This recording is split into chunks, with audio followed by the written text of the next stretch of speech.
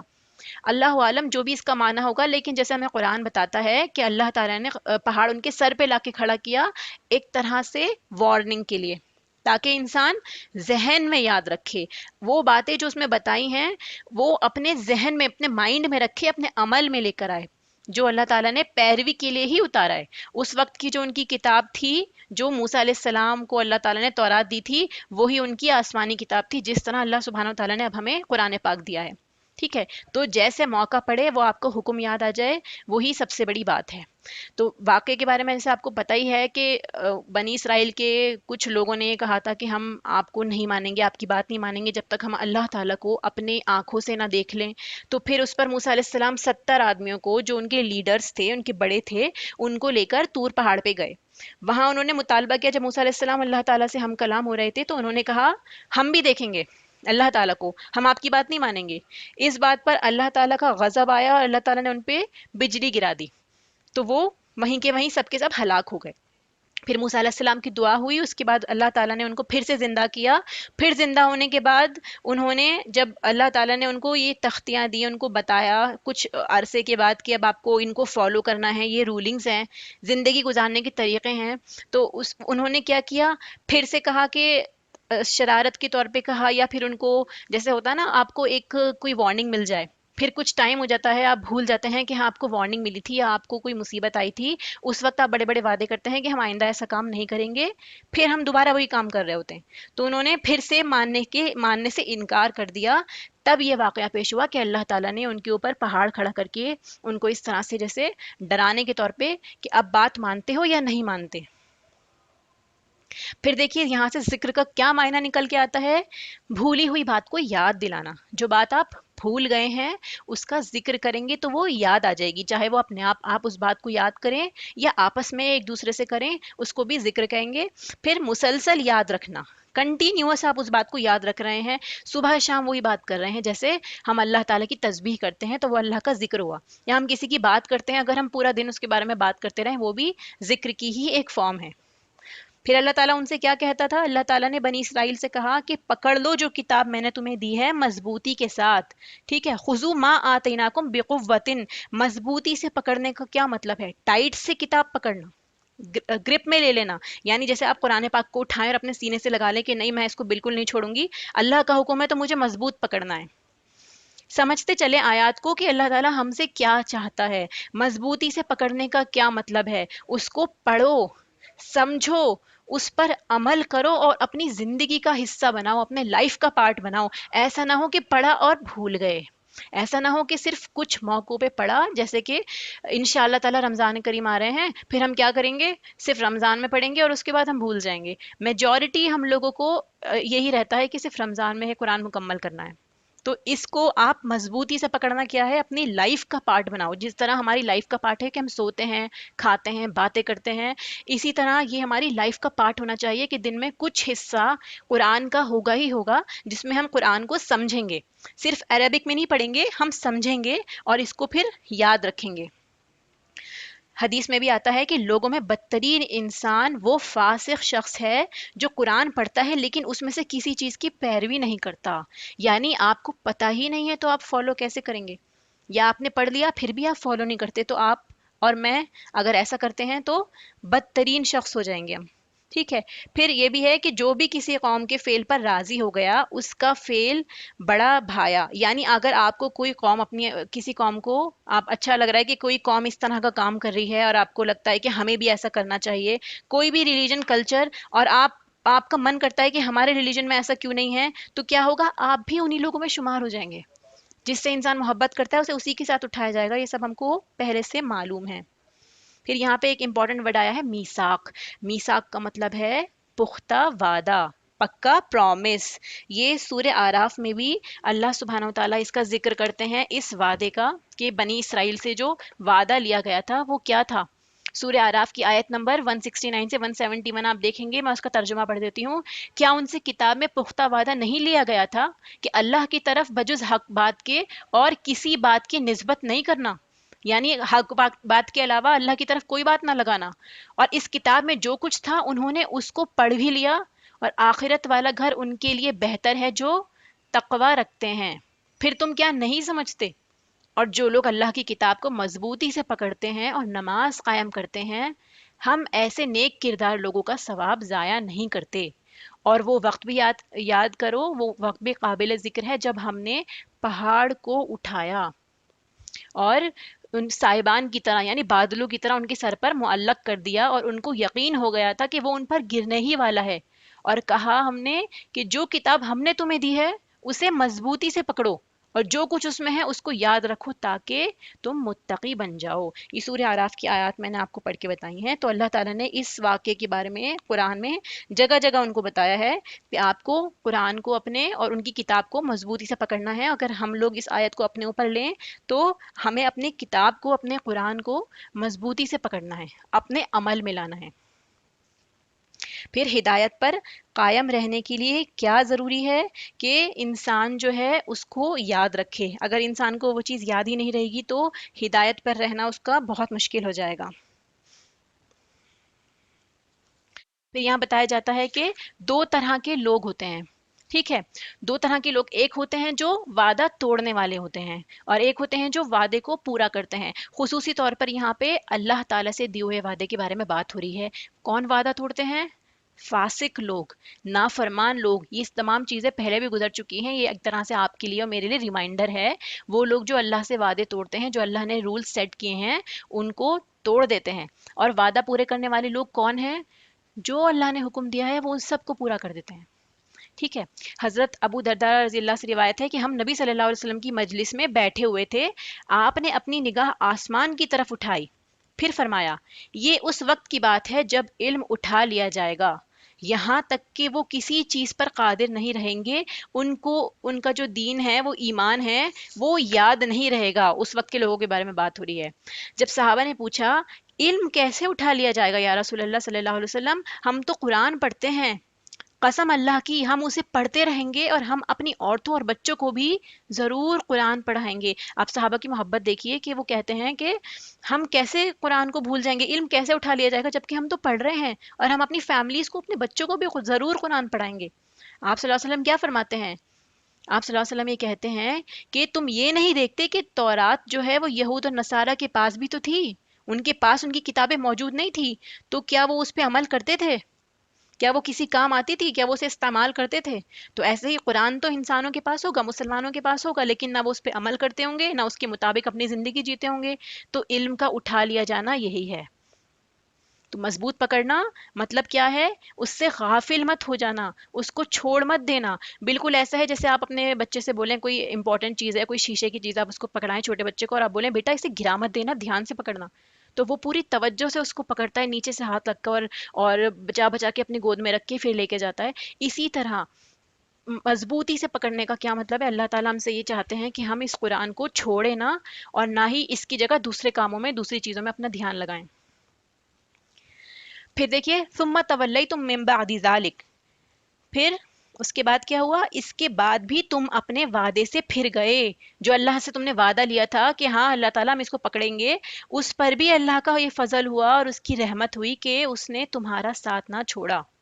اللہ تعالیٰ نے فلولا فضل اللہ علیکم ورحمتہ لکنتم من الخاسرین، ورنہ تم تباہ ہو چکے ہوتے، تم خسارہ پانے والوں میں شمار ہو جاتے اگر اللہ کا فضل اور رحمت نہ ہوتا. یعنی اگر ہم اسے اپنے اوپر لیں کہ ہم نے جو قرآن کو چھوڑ دیا ہے اس کے بعد بھی اللہ تعالیٰ کا ہم پر فضل ہے. آپ اور میں اس چیز کو بہت اچھے سے محسوس کر سکتے ہیں کہ اللہ تعالیٰ کا فضل ہم پر ہے، سب کچھ، ساری نعمتیں ہمیں میسر ہیں، اللہ تعالیٰ ہمیں ہر چیز سے نوازتے ہیں. اب یہ دیکھیے پرومس کرنے کے بعد وہ پھر سے بھول گئے. جب اللہ تعالیٰ نے ان سے کہا کہ اب یہ وعدہ کرو کہ تم کتاب کو مضبوطی سے پکڑو گے، اپنی زندگی اسی کے مطابق بتاؤ گے، تو اس کے بعد بھی وہ اس وعدے کو بھول گئے جو اللہ تعالیٰ نے ان پر فضل کیا تھا. تو اللہ تعالیٰ کے خصوصی طور پہ وہ پرومس، وہ وعدہ جو ہم نے اللہ سے کیا ہوا ہے، کبھی نہیں بھولنا چاہیے. کیوں؟ کیونکہ ہمیں اس کا جواب دینا ہے. وعدہ الست میں نے آپ کو بتایا ہے، کافی بار ڈسکس کیا ہے کہ جب روحیں ساری اللہ تعالیٰ کے پاس موجود تھیں دوسرے عالم میں، تو ہم سب نے اللہ تعالیٰ سے وعدہ کیا تھا کہ ہم آپ کی عبادت کریں گے. تو اسی لیے ہمیں اللہ کی عبادت کرنی ہے جس طرح اللہ کی عبادت کا حق ہے. پھر یہ جو طریقہ تھا جو انہوں نے کیا بنی اسرائیل نے، یہ کیا چیز بتاتی ہے کہ وہ کتاب کے لیے بالکل سنجیدہ نہیں تھے، بالکل نان سیریس ایٹیٹیوڈ کہ آپ جو چاہے ہم سے کہتے رہو، ہم تو اپنی ہی کریں گے. اللہ کے احکام جو ہے ان کے لیے امپورٹنٹ نہیں تھے، وہ بالکل ان کو سیریسلی نہیں لیتے تھے، پرائیورٹی پہ نہیں رکھتے تھے. دنیا کے سارے کام چلتے ہیں لیکن جب قرآن کا ٹائم آتا ہے تو انسان بہت بزی ہو جاتا ہے، عمل کا وقت آتا ہے تو اس کی دنیا آڑے آ جاتی ہے. تو یہ سب کیا ہے؟ نان سیریس ایٹیٹیوڈ جو بنی اسرائیل نے بھی دکھایا. تو اس سے یہ یاد رکھنا چاہیے کہ ہم ان طرز عمل پہ نہ چلیں. ان واقعات کو پڑھنے کا مطلب ہی یہ ہے کہ اللہ تعالیٰ قرآن میں کس کے لیے قرآن اتارا ہے؟ امت محمدیہ کے لیے نا، بنی اسرائیل کے لیے تھوڑی قرآن اترا ہے، ان کے لیے ان کی کتاب اتر چکی ہے. تو ان واقعات کو اپنے اوپر ہمیں ریلیٹ کر کے ان چیزوں سے بچنا ہے جس کی وجہ سے وہ قومیں ہلاک ہو چکی ہیں. پھر دیکھیے، ہم لوگ قرآن کب اٹھاتے ہیں؟ جب بھی کوئی مصیبت آتی ہے، ہمیں اللہ سے کچھ چاہیے ہوتا ہے، یا ہم کوئی نیا گھر لیتے ہیں، ہمیں تعلیم کرنی ہوتی ہے، کسی جگہ کے بھوت بھگانے ہوتے ہیں، جیسے بھی جو بھی وجوہات انسانوں کی رہتی ہیں کہ گھر میں برکت چاہیے، وظیفے کے طور پہ قرآن پڑھا جاتا ہے، ورنہ ہم اس کو اونچے طاقوں پہ رکھ دیتے ہیں. ٹھیک ہے. بڑی مصیبت جب آتی ہے تو یہاں جو پہاڑ بتایا ہے نا کہ جب ان کے اوپر پہاڑ آ کے کھڑا ہوا تو اس پہاڑ کو سمبولائز کیا گیا ہے مصیبت سے. جب بھی انسان کی زندگی میں مصیبت آتی ہے تو وہ کیا کرتا ہے؟ قرآن کو پکڑ لیتا ہے. ٹھیک ہے. پھر وہ خود بھی پڑھتے ہیں اور اوروں کو بھی بلا لیتے ہیں. جیسے ہم کہتے ہیں کہ آؤ سب مل کے قرآن خوانی کریں گے، اور پریشانی ہو رہی ہے، فلاں ہمارے ہاسپٹل میں موجود ہیں، سب مل کے اکٹھا ذکر کرو، اللہ کو یاد کرو. خود بھی مل جائیں گے، دوسروں کو بھی بلا لیں گے. لیکن جب معاملات ٹھیک رہتے ہیں، جب انسان ہیلدی ہوتے ہیں، اس وقت میں ان کو یاد نہیں آتا کہ ایک دوسرے کو بتانا ہے کہ ہاں آپ بھی قرآن کو پڑھیے. اور اس طرح نہیں پڑھیے جیسے آپ کو مصیبت کے وقت میں پڑھنا ہوتا ہے خالی کہ جلدی جلدی قرآن کمپلیٹ کر لیے. قرآن کو سمجھنا ہے اکٹھا اس وقت بھی جب آپ ہیلدی ہیں، اس وقت بھی جب مصیبت ہے. اگر ایک بندہ اللہ تعالیٰ کو خوشحالی میں یاد رکھتا ہے، اللہ تعالیٰ اس کو اس کے برے وقت میں یاد رکھتا ہے.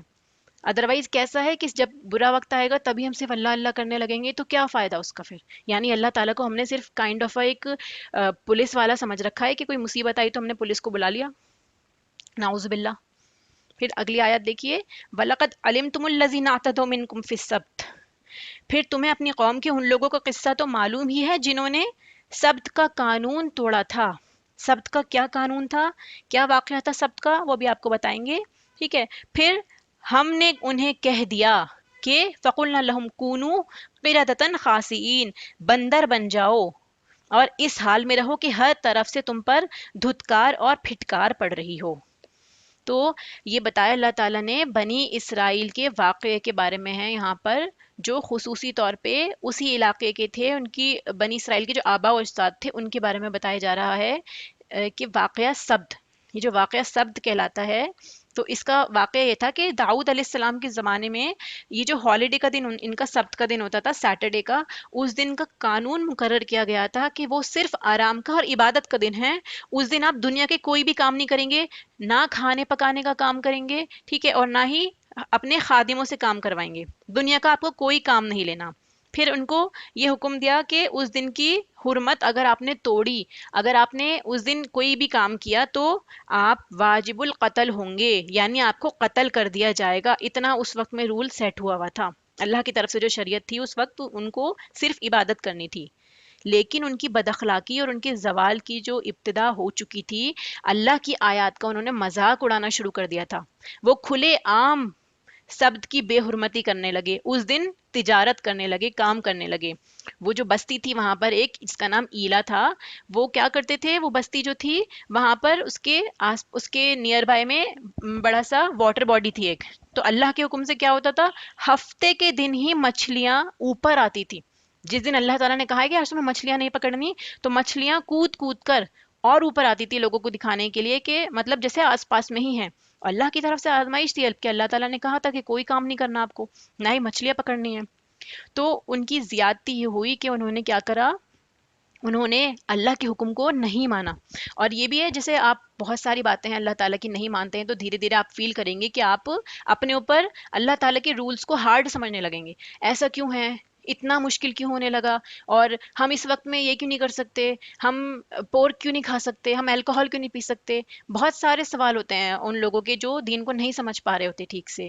تو یہ چیزیں کیوں ہوتی ہیں؟ انسان جو ہے دین کے احکام سخت کیوں اس پر ہو جاتے ہیں؟ جب بھی ہم زیادتی کرتے ہیں، اللہ تعالیٰ کی حکمت کو نہیں سمجھتے، نہ اللہ پہ توکل کرتے ہیں، تو نتیجتاً ہم پر احکام جو ہیں اور سخت ہوتے چلے جاتے ہیں، جیسے بنی اسرائیل پہ ہوئے تھے. کثرت سوال کی وجہ سے، بد اخلاقیوں کی وجہ سے اور زیادہ ان کے اوپر اللہ کے احکام سخت ہوتے چلے گئے. تو جو دین مشکل ہوا ان کے لیے وہ ایک بطور سزا تھا، وارننگ تھا. پھر انہوں نے کیا کیا؟ مچھلیوں کو کیا کرتے تھے؟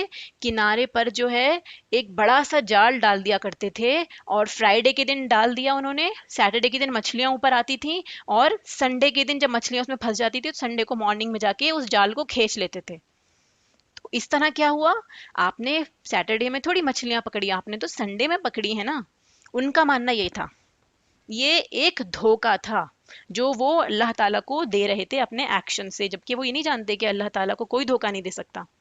تو جو بستی تھی سمندر کے کنارے میں، سورہ آراف کی آیت نمبر 164 میں بھی اس کے بارے میں ہے کہ پانی کے ساتھ جو مچھلیاں ہیں وہ اور اوپر آنے لگ گئی تھی. یہ آزمائش اللہ تعالیٰ نے ان کے لیے لی تھی ان کی نافرمانیوں کی وجہ سے. اور ان کے جو پرہیزگار لوگ تھے ان کو آئیڈینٹیفائی کرنا تھا کہ کون اللہ کی بات مانتا ہے. کبھی کبھار آپ دیکھیں گے نا اللہ تعالیٰ کی بات کو، اللہ تعالیٰ کے حکموں کو ماننا کچھ سچویشن میں بہت مشکل ہو جاتا ہے. تو آپ یہ سمجھیے اللہ نے کہا ہے تو وہ میری آزمائش ہے، جب وہ آزمائش پوری ہو جائے گی تو مجھے بہت بڑا انعام ملے گا. ٹھیک ہے. تو اس وقت جو تھے لوگ تین حصوں میں ڈیوائیڈ ہو گئے. پہلا وہ گروپ تھا جو مچھلیوں کو پکڑ رہا تھا کھلے عام، دوسرا وہ گروپ تھا جو ان کو روک رہا تھا، اور تیسرا جو نہ روک رہا تھا نہ ہی ان کو کسی طرح کی نصیحت کر رہا تھا، نہ خود پکڑ رہا تھا. عذاب جو ہے اللہ کا جب آیا تو صرف انہی لوگوں کو بچایا گیا جو روک رہے تھے، جو کہہ رہے تھے کہ باز آ جاؤ اپنے رب کے سامنے.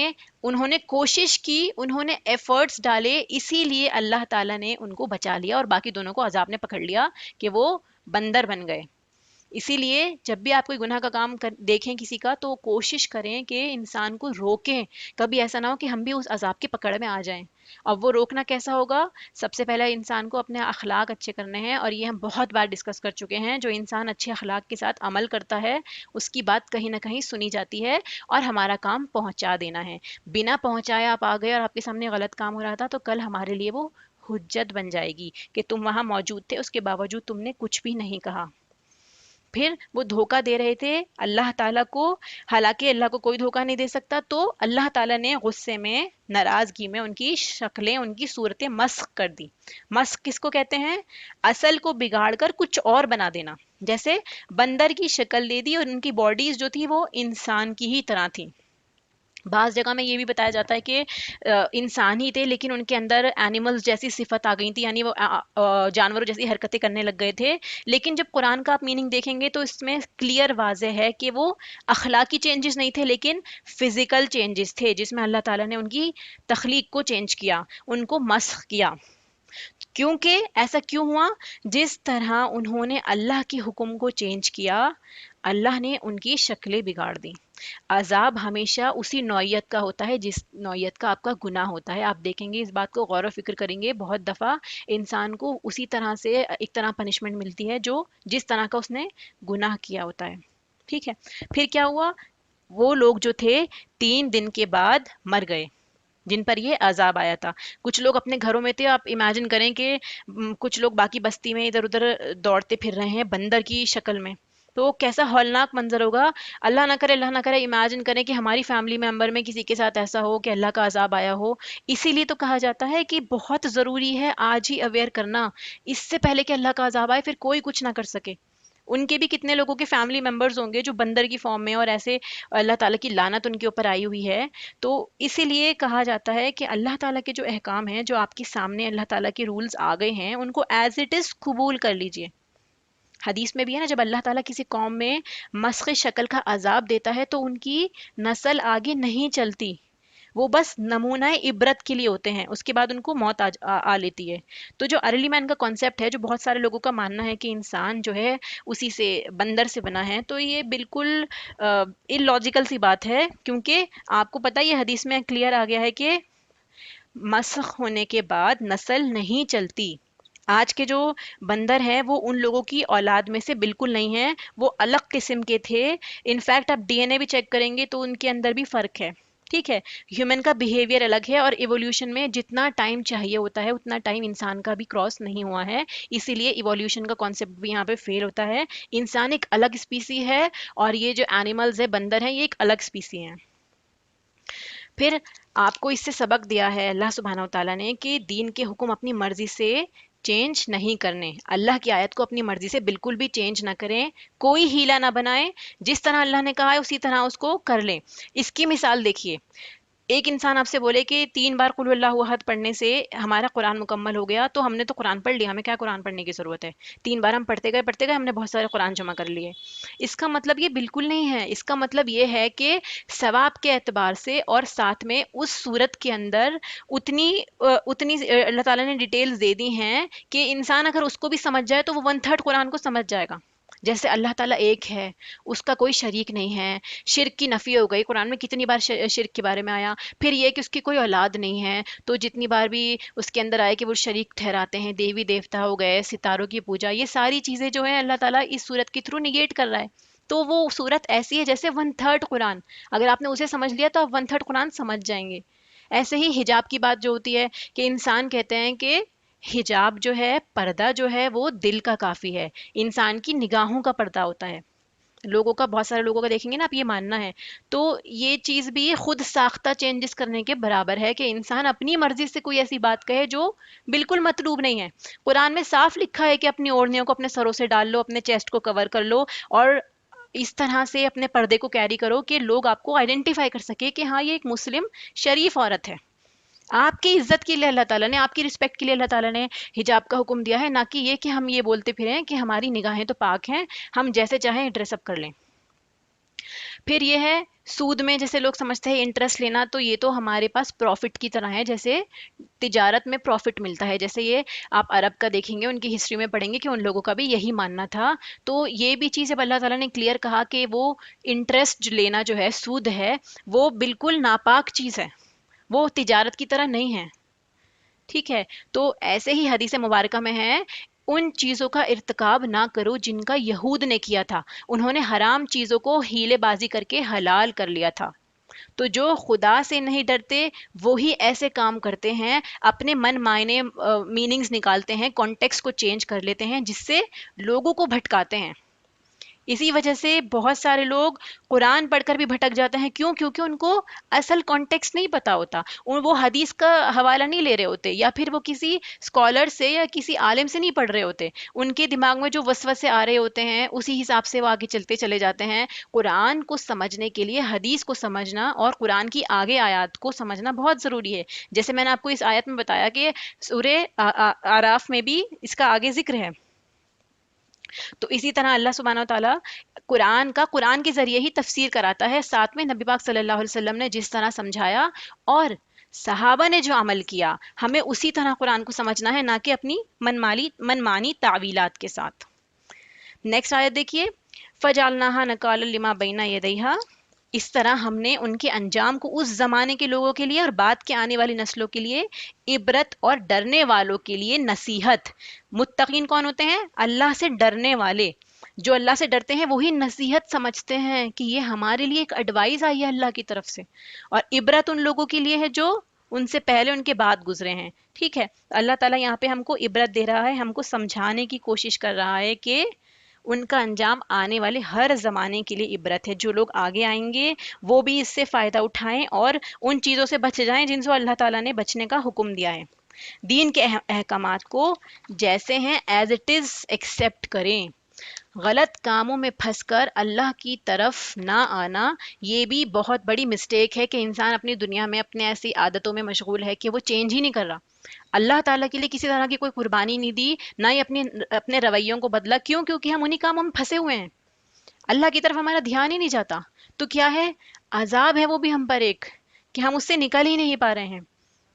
جیسے آج کل بھی بہت زیادہ ایسے یہودیوں کے ہیلے بتائے جاتے ہیں. جو آرتھوڈاکس یہود ہوتے ہیں ان کو بال ڈھکنے کا حکم ہے، تو بال تو ان کو نہیں دکھانے، تو وہ کیا کرتے ہیں، بال منڈوا کے وگ لگا لیتے ہیں اور یہ کہتے ہیں کہ یہ ہمارے بال تھوڑی ہیں، تو کسی اور کے بال ہیں.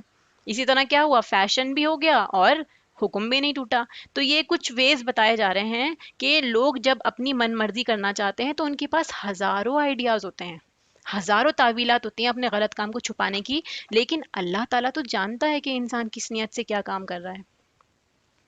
پھر متقی انسان سیریس اور حساس ہوتا ہے. جو ایک انسان متقی ہے، جو اللہ سے ڈرتا ہے، تو وہ کیا ہے، سنجیدہ ہوتا ہے، وہ سبق لیتا ہے ان سے، اگلے پچھلے یہ تمام واقعات سے وہ سبق لیتا ہے، ان چیزوں سے دور رہتا ہے جن سے اللہ تعالیٰ نے روکا ہے. اور ساتھ ہی ساتھ کیا ہوتا ہے، وہ سبق سیکھنے کے ساتھ نیکیوں میں بڑھتا ہے. جو کام پچھلے ہمارے ہو گئے ہیں ان کو چھوڑ کے نیکیوں میں اور بڑھا جائے آگے. پھر جو شریر انسان ہوتے ہیں، جو لوگوں میں شر پھیلاتے ہیں، برائی پھیلاتے ہیں، وہ کیا کرتے ہیں، یہ واقعات پڑھتے ہیں، جو کام کر رہے ہوتے ہیں ان کو بھی چھوڑ دیتے ہیں. کہ قرآن پڑھو ہی نہ، سمجھو ہی نہ، اگر ہم نے سمجھ لیا تو کیا ہوگا، ہمیں بہت سارے کام چھوڑنے پڑ جائیں گے. تو یہ تمام چیزیں جو ہیں انسان کو گمراہ کرتی ہیں. پھر یہاں سے جو ہمیں سبق ملا، بنی اسرائیل کا کیا رویہ رہا کہ اللہ تعالیٰ نے جو کتاب ان سے کہا مضبوطی سے پکڑو، انہوں نے اس سے اپنا منہ پھیر لیا، اس کتاب کو چھوڑ دیا، اس کی جگہ دوسرے کاموں میں، دوسری باتوں میں لگ گئے. اور ساتھ میں جو ان کو حکم دیا گیا اس کو چینج کر دیا، ہفتے کے دن کو بھی انہوں نے چینج کر دیا. پھر تیسری ان کی غلطی کیا ہوئی، اگلی آیت کے حساب سے دیکھیے. اللہ جب ان کو گائے ذبح کرنے کا حکم دے رہا ہے تو وہ اس بات کو بھی سمجھنے کے بجائے مختلف تعویلات پیش کرنے لگتے ہیں. وَإِذْ قَالَ مُوسَىٰ لِقَوْمِهِ، جب موسیٰ علیہ السلام نے اپنی قوم سے کہا کہ بے شک اللہ تم کو حکم دیتا ہے کہ کوئی بھی گائے، یہ جو آئے نا آگے، تذبح بقرہ، بقرہ کا مطلب البقرہ نہیں ہے، یعنی کوئی بھی، اینی، کوئی بھی گائے ذبح کرو. ٹھیک ہے، تو انہوں نے کیا کہا، کیا تم ہمارا مذاق اڑاتے ہو. قالوا اتتخذنا ہزوا، کیونکہ کیوں کہا انہوں نے ایسا، وہ اس گائے کی عزت کرا کرتے تھے، وہ گائے کو مقدس مانتے تھے، ان کا عقیدہ تھا کہ گائے جو ہے وہ ہماری معبود ہے، اور تم کہہ رہے ہو کہ ہم اسی کو کاٹ دیں. تو ایک طرح سے یہ ان کو مذاق لگا. تو موسیٰ علیہ السلام کی اس بات کو انہوں نے کیا کہا کہ تم are you kidding with us, کیا آپ ہمارے ساتھ مذاق کر رہے ہیں. ان کا یہ ماننا تھا بالکل جیسے کہ یہ ایک مذاق ہے، ایک طرح کا مذاق انہوں نے اس چیز کو لیا. کیوں، وجہ اس کی کیا بتائی گئی تھی، کیونکہ ان کے آس پاس کے علاقے میں لوگ جو تھے گائے کی عبادت کیا کرتے تھے. اللہ کی طرف سے ایک امتحان تھا کہ وہ دیکھنا چاہتا تھا کہ یہ واقعی اللہ کے سوا کسی اور کو بھی معبود مانتے ہیں. اگر یہ اللہ کو ہی معبود مانتے ہیں تو اپنے ہاتھوں سے اس بت کو توڑ دیں گے، گائے کو ذبح کر دیں گے. تو یہ امتحان جو تھا ایکچولی اللہ تعالیٰ ان کے عقیدے کا امتحان لے رہا تھا، جو کہ انتہائی مشکل ایمان تھا، کیونکہ دلوں میں پوری طرح ابھی ان کے ایمان نہیں اترا ہوا تھا. وہ ابھی کہیں نہ کہیں اللہ تعالیٰ کو تو مان رہے تھے، لیکن بچھڑے کی عبادت اتنے سالوں سے کرنے کی وجہ سے ان کے دل میں بچھڑے کی عبادت تھی، بچڑا ان کا معبود تھا، گائے ان کی معبود تھی. تو اسی لیے طرح طرح کی تفصیلات پوچھنے لگ گئے، اور جتنا انہوں نے سوال کیا اتنا گھرتے چلے گئے. آخر ایسا ہوا کہ اللہ تعالیٰ نے اسی سنہری گائے کی طرف اشارہ کر دیا، جیسے کسی نے ہاتھ رکھ کے بولا کہ وہی والی ذبح کرنی ہے جس کی وہ عبادت کیا کرتے تھے، خصوصی طور پہ اسی اسٹیچو کی جس کی وہ عبادت کیا کرتے تھے، اسی کو اللہ تعالیٰ نے بولا کہ ایسی والی گائے ہی ہونی چاہیے. اور یہ واقعہ جو ہے بائبل کے اندر بھی ایز اٹ از موجود ہے، بس وہاں پہ یہ ذکر نہیں ہے کہ بنی اسرائیل نے اس حکم کو کس طرح ٹالنے کی کوشش کی. جیسے قرآن میں آپ دیکھیں گے نا، الگ الگ آنسرز دے رہے ہیں کہ کیا کرنا چاہیے، کس طرح کا کرنا چاہیے. یہ بنی اسرائیل اس میں بائبل میں مینشن نہیں ہے، باقی تمام واقعات بائبل میں بھی مینشن ہے. پھر دیکھیے یہاں پہ جو آئے نا، نکون من الجاہلین، یہاں سے ایک بہت امپورٹنٹ لیسن ہم کو ملتا ہے، بہت امپورٹنٹ. مذاق اڑانا یہ جاہلوں کا کام ہے. موسیٰ علیہ السلام کیا کہتے ہیں کہ میں جاہل تھوڑی ہوں. علم والے کبھی کسی کا مذاق نہیں اڑاتے، نہ ہی ان کو ٹیز کرتے ہیں. آپ یہ دیکھیے، جو پیغمبر جب قوم کو ایک تعلیم دے رہا ہے، ان کو سکھا رہا ہے، تو وہ کیا کہہ رہے ہیں کہ تم جاہل ہو، تم ہمارے ساتھ مذاق کر رہے ہو. ایسے ہی ہمیں بھی اگر کوئی دین کی تعلیم دے رہا ہوتا ہے تو ہمیں سیریسلی اس کو لینا چاہیے، بہت سیریسلی سننا چاہیے. یہ ہنسنے ہنسانے کی بالکل چیز نہیں ہے. جو انسان لائٹلی لیتا ہے ان چیزوں کو، اس کے دل پہ اثر نہیں ہوتا. آپ دیکھیں گے ہم میں اور آپ میں کتنے ہی سارے لوگ ہیں اس دنیا میں جو بہت کوششیں کر رہے ہیں، ماشاء اللہ اتنا قریب ہے اللہ کے، اور ہم لوگ فیل کرتے ہیں کہ کاش ہم بھی اتنا قریب ہوں اور ہمارا عمل بھی ایسے ہو. کیوں نہیں ہوتے؟